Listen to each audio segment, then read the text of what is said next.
My Hero's final chapter is here, and my guy Deku really peaked in high school. Like, bro went from stomping people with one for all to working at a restaurant flipping patties, telling people, have a plus ultra day. Your life is nothing.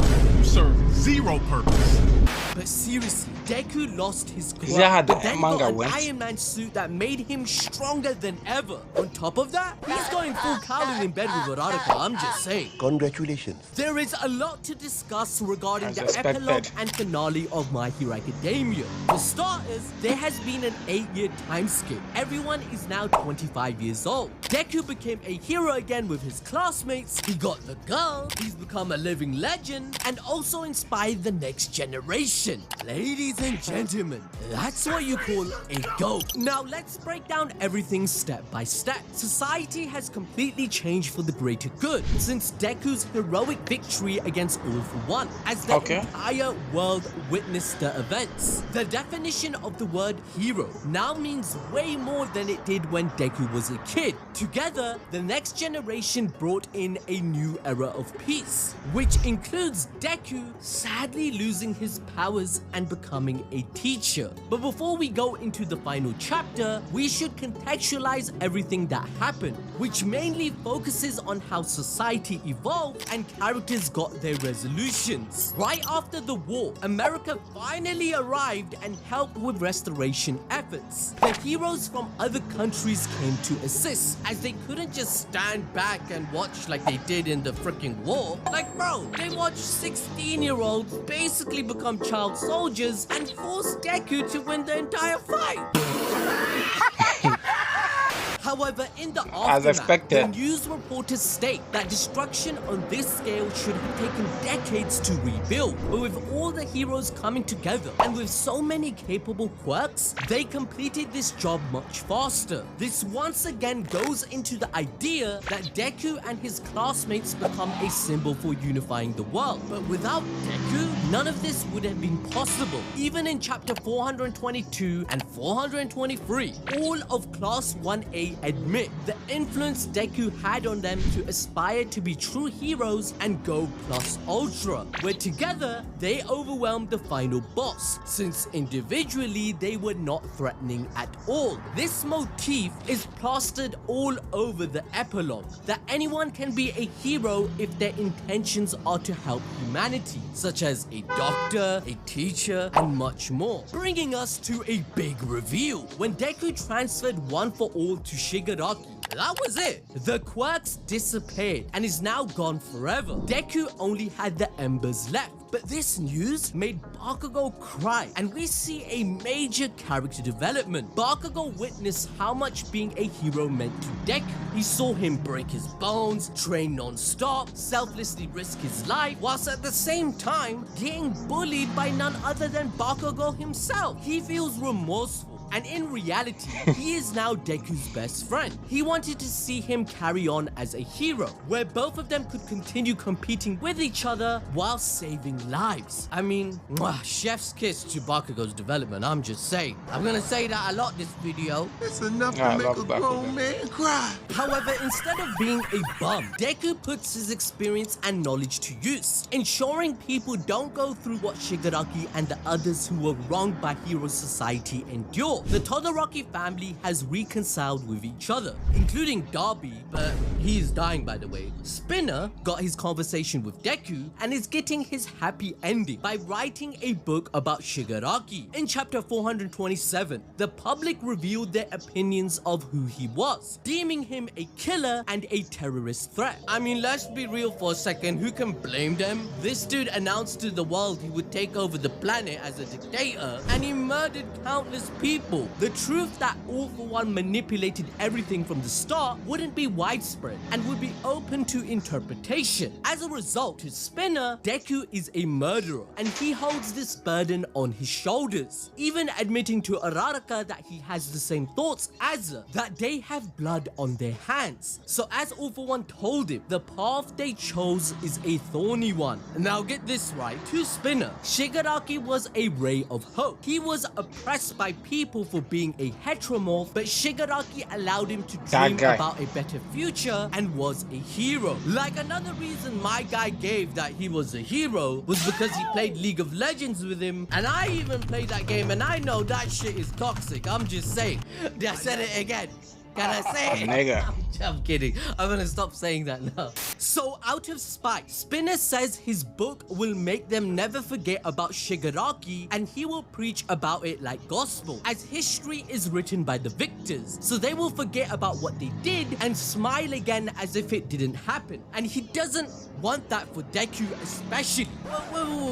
Wait, man. This guy should be in jail, bro. He's out here talking like an extremist. Like, imagine supporting fascism and then going around college campuses trying to get them to believe it. Luckily for Spinner though, 8 years later, Shoji has inherited his will, doing everything he can to stop discrimination against their kind. Eventually, the rest of Class 1A graduate and are now popular pro-hero, with Bakugo and Todoroki competing for the #1 spot. But the thing is, the system has completely changed for the better. In chapter 429, All Might and Hawks work together to abolish the popularity aspect in the ranking system. Instead, it will be based on merit. For example, before, Mount Lady was quite vain and used her sex appeal to further her popularity by twerking her ass to the masses, and they're like, oh, subscribe to her OnlyFans. You get my drift. But now that shit won't fly anymore. Eventually, we get this huge montage of moments that are just shown to us, but would have been really cool to see as actual chapters that gave us a bit more time within this world and brought everything to a nice close. On top of that, Horikoshi completely ignores one of the biggest overarching plot thread in the series, the quirk singularity, which isn't addressed at all. Quirks blend and evolve, producing stronger and more complex powers as time goes on. However, with this increase, the quirks will also become more difficult to control, since the human body doesn't evolve quickly enough to keep up. That's a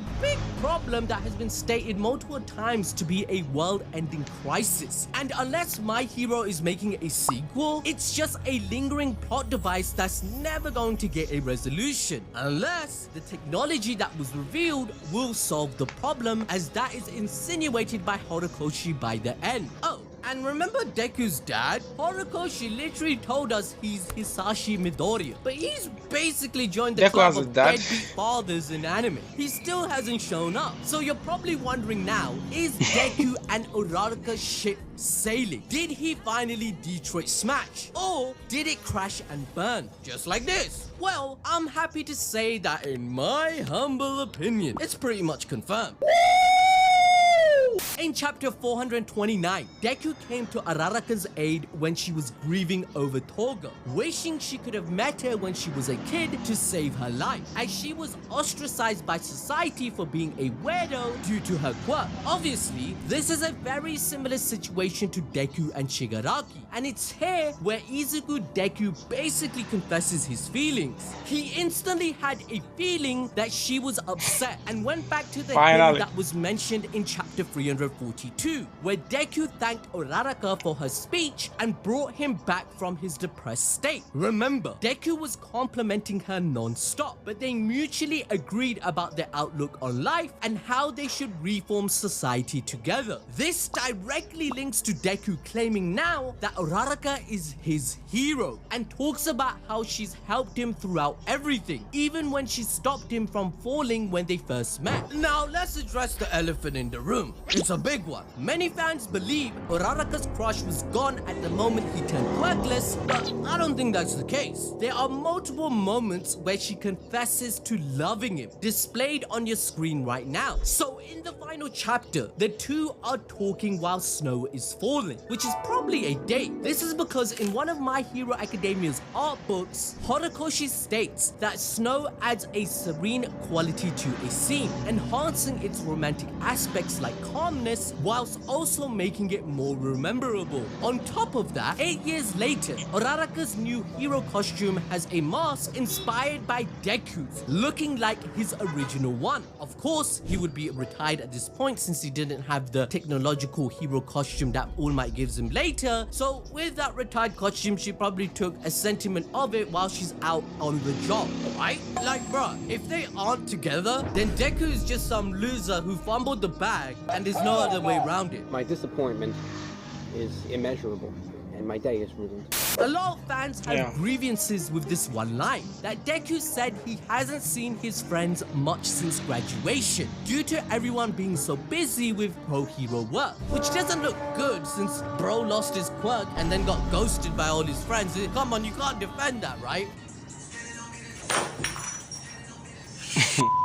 But let's be real here. The only reason this wasn't confirmed by Horikoshi is just because he didn't want to deal with the backlash. My Hero has a very, very passionate shipping fanbase, right? He's gotten several death threats on Reddit, Tumblr, Twitter, and a ton of other websites. Just look back at the situation when he named the doctor something wrong that was controversial. He got death threats. So in order to prevent discourse, he just left us subtle hints instead. But now, with her Pookie, Deku encouraging her, Uraraka has become a pro hero that visits schools for hero quirk counseling projects. It's become an essential aspect of society, aimed at helping people like Toga and Tenko. I mean, even before this new age, people started waking up to the fact that they left everything to the heroes. Like, remember that old lady who didn't help Shigaraki, which caused his downfall and being manipulated by All for One? Yeah, well, she got a redemption in chapter 429,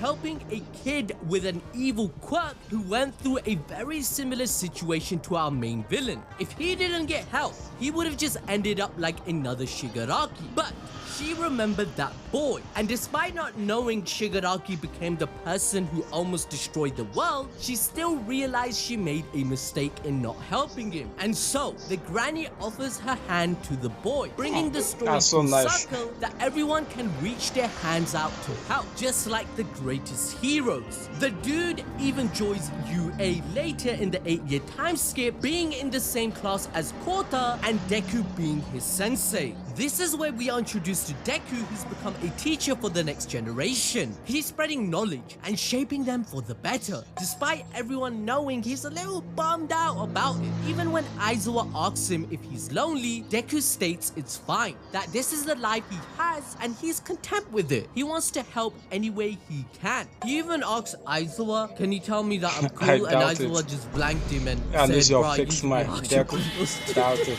Anyways, of course, his students include Porter, the kid he saved against Muscular at the summer camp arc, where he declared Deku his hero, and now he's one of his students. Remember, Deku is still seen as a living legend, just like All Might, so he's heavily respected. I mean, bro, just imagine you're getting ready for your first day at school, and you walk in to see that your teacher is the Deku. Like, the kids who look up to him are starstruck by being just in his mere presence. That's why he's the GOAT! Finally, Deku finishes writing the journal we've been hearing him narrate since the beginning of the series, with the same line that started it all. All men are not created equal. However, due to everything that's happened in the story, that statement has changed. Now, it's not everyone is created equal, but people can come to understand each other's differences, finding a middle ground that allows us to move forward. It really shows us how, and say it with me for the final time, the moral dichotomy of My Hero Academia. It has changed in these past 8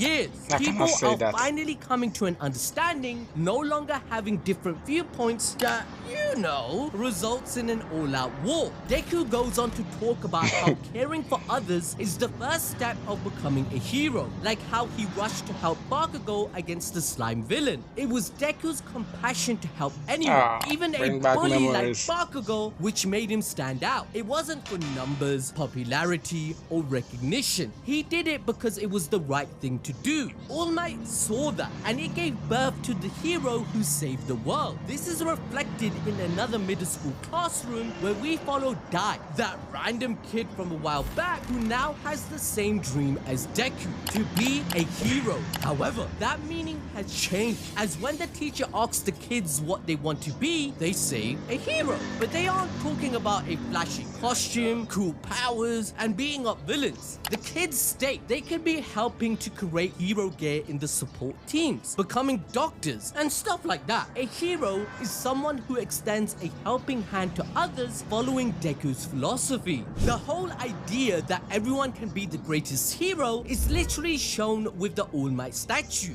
Once it stood as a memento to a society overly dependent on them, especially All Might, but now the statue is filled with everyday people. And yeah, Deku should be there too. I don't know why he isn't. Come on, Horikoshi, you had to give him that at least. However, there are people who still want to be a pro hero, like that, but it's become even harder than before. Crime rates are at its lowest and are down, and hero numbers have stabilized, meaning you only have a real chance to break through into the industry if you have a really good quirk. And let's look at Dai's quickly. Oh, he's making plates out of his head, bro. Oh my god, bro.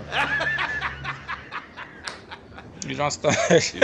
Yeah, not exactly not the stand type a of chance. quirk needed for combat. But to be fair, some of Class 1A had some pretty weird ass quirks like Minata, who just happens to be a pro hero and achieve something. But his classmates think Dai has no chance. So who does this remind you of? Deku. And this parallel between the two only continues with both him and Dai attempting to save a child when they're walking home. Deku is the one to actually catch the kid, and Dai falls to the ground just like our goat. Deku comes to make sure he's okay, and a very similar scene plays out. Dai, upon seeing the man he heavily looks up to and respects, asks a question: can I become a hero like All Might and you? After yapping a while, without hesitation, Deku states, you can become a hero. Like we said, Deku is sad that his dream is done, but he gets to give other people dreams now too. And so, with those words of encouragement, Dai now believes he can be a hero. And with a smile on his face, Deku is proud to see how even without a